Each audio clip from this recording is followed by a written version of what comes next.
Bonjour! Aujourd'hui, je vous fais découvrir les croix de chemin qui font partie du patrimoine religieux et culturel du Canada français.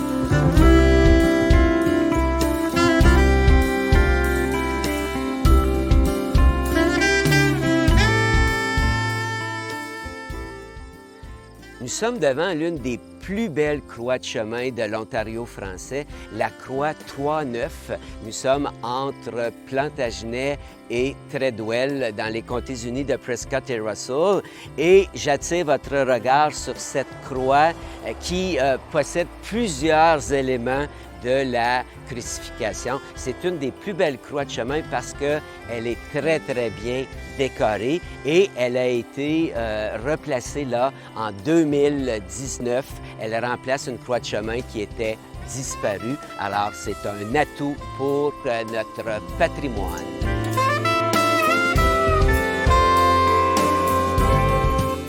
Les croix de chemin, c'est un phénomène qui est très lié aux francophones au Canada. En fait, on trouve des croix de chemin seulement qu'aux endroits où il y a eu un groupe assez important de francophones. Évidemment, c'est au Québec encore aujourd'hui qu'on retrouve le plus de croix de chemin, entre 2000 et 3000, 2500 à 3000 croix de chemin. Ensuite, c'est en Ontario, une centaine, dont la moitié dans les comtés unis de Prescott et Russell, mais aussi un peu dans le nord et dans le coin là, de Penetanguishene. On en trouve aussi quelques-unes. Et curieusement, dans le sud de l'Ontario, où on retrouvait les premiers francophones, il semble qu'il y en ait plus. On en trouve aussi une trentaine au Nouveau-Brunswick et une vingtaine au Manitoba. Les croix de chemin sont très, très diversifiées.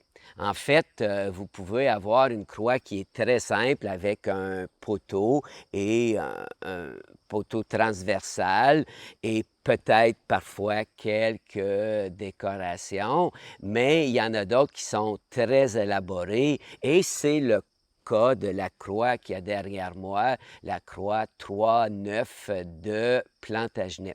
En fait, cette croix-là est très intéressante parce qu'elle a plusieurs éléments de la crucifixion. Alors, vous allez trouver, entre autres, par exemple, l'échelle, la lance. Vous allez trouver même un marteau, les clous. Vous allez trouver les pinces pour enlever les clous. Vous allez trouver l'éponge.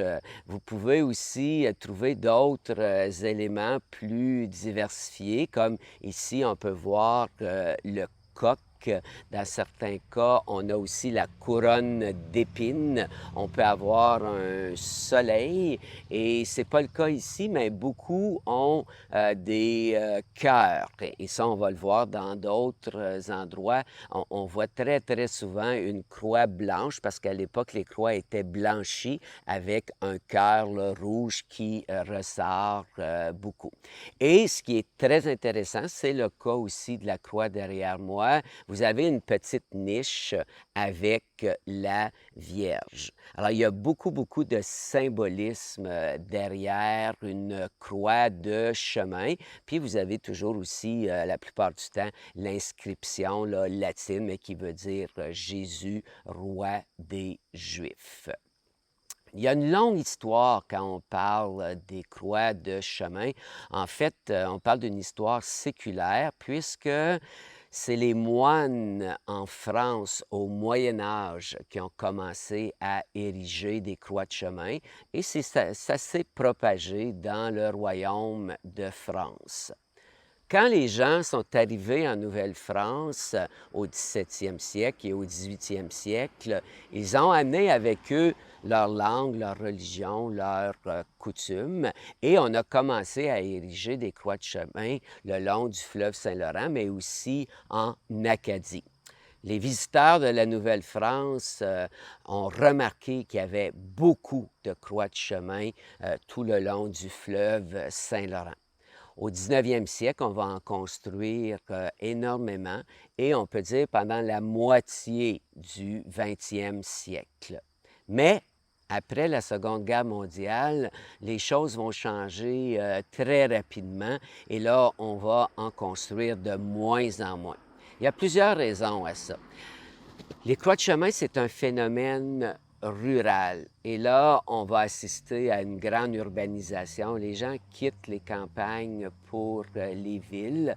C'est une période aussi où on va accorder beaucoup d'importance à la voiture, au camionnage. Alors, on va beaucoup élargir les routes, on va construire les autoroutes. Et évidemment, bien, ces croix de chemin-là étaient près des routes, souvent près des rangs. Alors, on les a détruits à ce moment-là. Et finalement, une cause sans doute la plus importante, avec la Révolution tranquille là, dans les années 1960-70, on assiste à une grande baisse de la pratique religieuse. Et comme les croix de chemin, c'est un phénomène religieux, bien, on a cessé d'en faire, d'en ériger.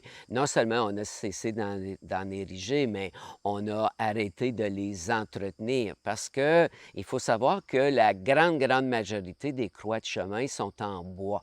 Alors, si on ne les entretient pas avec notre climat, la neige, le verglas, la pluie, le soleil, en fait, ce bois-là se détériore rapidement si on n'a pas un bon entretien.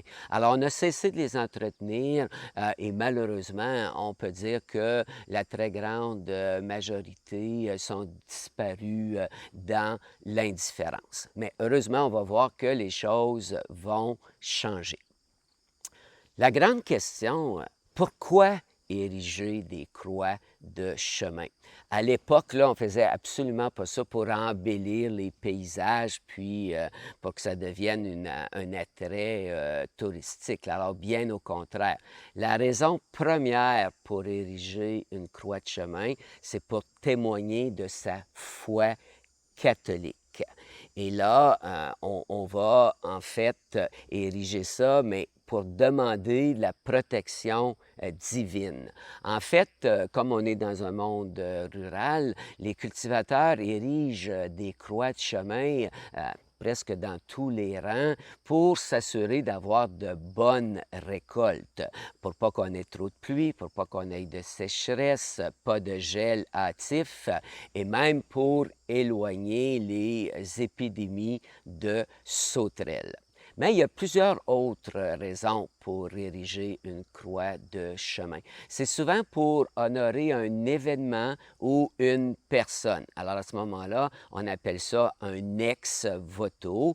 Par exemple, ici, dans l'Est ontarien, à Casselman, on a érigé des croix de chemin après les grands feux. Il y a eu 3 feux à Casselman et pour souligner ça, mais aussi sans doute pour demander la protection divine, on a érigé des croix de chemin. On a des exemples de fils qui sont revenus à la guerre, qui ne sont pas morts. Alors, le père fait ériger une croix de chemin en remerciement. Alors ça, c'est un ex-voto.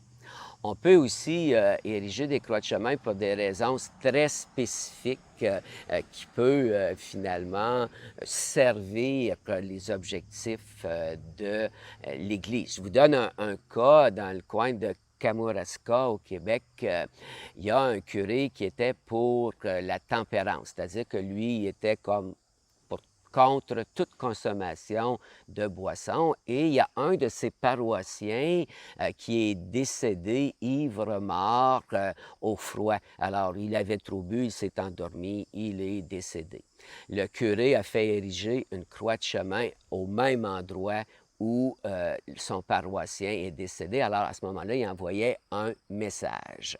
Mais ce qui est intéressant, les croix de chemin ne servent pas qu'à une fin religieuse. Ça pouvait servir de borne aussi. À l'époque, les maisons n'avaient pas d'adresse. Alors, on pouvait dire la croix de chemin est à 3, la maison est à 3 pas de la croix de chemin. Les croix de chemin servaient aussi de borne de frontière entre les paroisses. Par exemple, la croix derrière moi, c'est la frontière entre la paroisse Saint-Paul de Plantagenet et Saint-Léon-le-Grand de Treadwell. il y a tout un rituel lié aux croix de chemin. Quand on l'inaugurait, on faisait venir le curé, il y avait une cérémonie, on faisait venir les voisins. C'était un geste communautaire.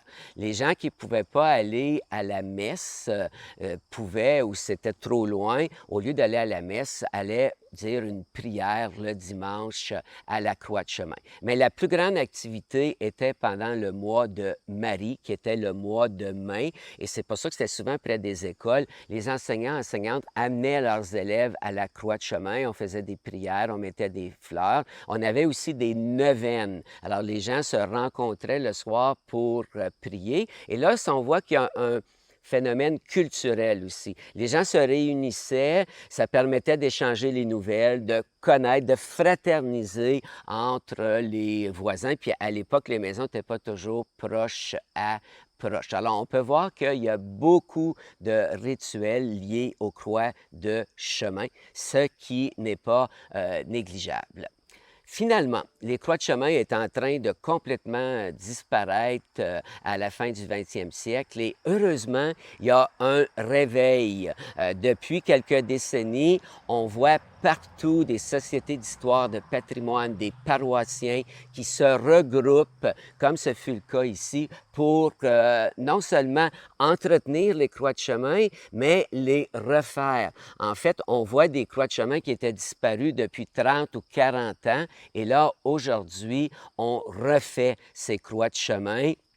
Le gouvernement du Québec aussi en a cité, en a protégé plusieurs. Malheureusement, en Ontario français, actuellement, il n'y a aucune croix de chemin qui est protégée pour les générations à venir. Mais quand on regarde ce qui se passe ici à Plantagenet, Alfred Plantagenet, en 2019, on a inauguré la croix 3-9. En 2019, on a inauguré la croix à Jesus Falls, pas tellement loin d'ici. Et finalement, en 2021, on a inauguré la croix des Carrières à Alfred. Alors, je suis vraiment très content de voir qu'il y a un réveil et qu'on réalise à nouveau que les croix de chemin, ça fait partie de notre patrimoine religieux, de notre histoire, mais c'est aussi un patrimoine culturel. Et moi, je serais vraiment triste si on parcourait nos campagnes et on ne verrait plus aucune croix de chemin. Mais là, avec ce qui se passe depuis quelques années, je pense qu'on peut être rassuré parce qu'on va encore voir des croix de chemin pendant longtemps. Nous terminons notre reportage devant la magnifique croix de chemin de Jesus Falls à Plantagenet. Je vous invite à parcourir les comtés unis de Prescott et Russell ainsi que l'Outaouais pour découvrir nos belles croix de chemin. Je vous invite aussi à lire ce magnifique livre, Les croix de chemin du temps du bon Dieu, de Vanessa Oliver Lloyd.